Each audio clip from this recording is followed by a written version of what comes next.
তিন দফা বন্ধ থাকার পর আবারও শুরু হলো জাকসু নির্বাচনে ভোট গণনা। ইসি জানালো, ওয়েবার নয় ম্যানুয়াল পদ্ধতিতেই চলবে ভোট গণনা। বাড়ানো হয়েছে লোকবল। আর ফলাফল ঘোষণা দেরি হওয়ায় ক্ষোভ বাড়তে থাকে শিবির সমর্থিতদের। ফলাফল ঘোষণা নিয়েও শুরু হয়েছে নানা বাকবিতণ্ডা। দ্রুত ফল ঘোষণার দাবিতে তারা প্রশাসনকে আলটিমেটাম দেয়। অন্যদিকে নির্বাচন বর্জনকারীরাও দিচ্ছেন আন্দোলনের হুমকি। জাকসু নির্বাচনে মোট ভোটার ছিলেন 11,743 জন।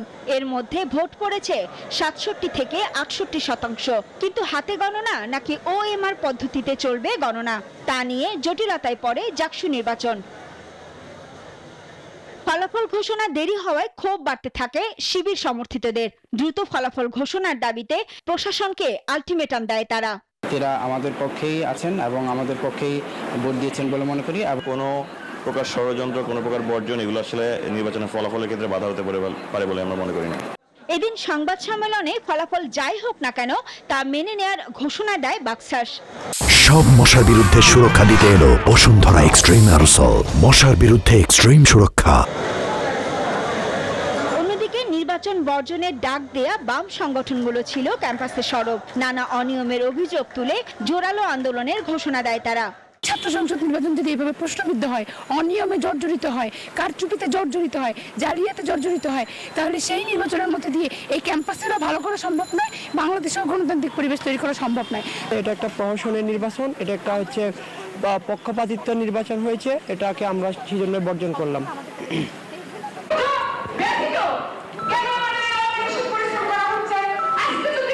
ভোট গ্রহণ শেষে বৃহস্পতিবার রাত 10টা থেকে গণনা শুরু হয়। শুক্রবার দুপুর গড়িয়ে সন্ধ্যা হলেও চূড়ান্ত ফলাফল প্রকাশ করতে পারেনি বিশ্ববিদ্যালয় প্রশাসন। ফলে ভোট গণনায় করণীয় নির্ধারণ নিয়ে উপাচার্যের সঙ্গে বৈঠক করে নির্বাচন কমিশন। পরে ভিসি জানান, ম্যানুয়াল পদ্ধতিতে হবে ভোট গণনা।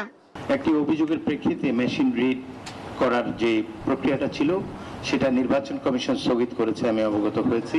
যে পদ্ধতিতে চলে আসছে, হাতে গুনছি, সে হাতেই গুনা হবে, এইভাবে চলতে থাকবে। সব সংখ্যা কাটিয়ে দ্রুত সুরাহা হোক জাকসু নির্বাচনের ফলাফল নিয়ে জটিলতা, এমন প্রত্যাশা সবার। Desk report, news 24।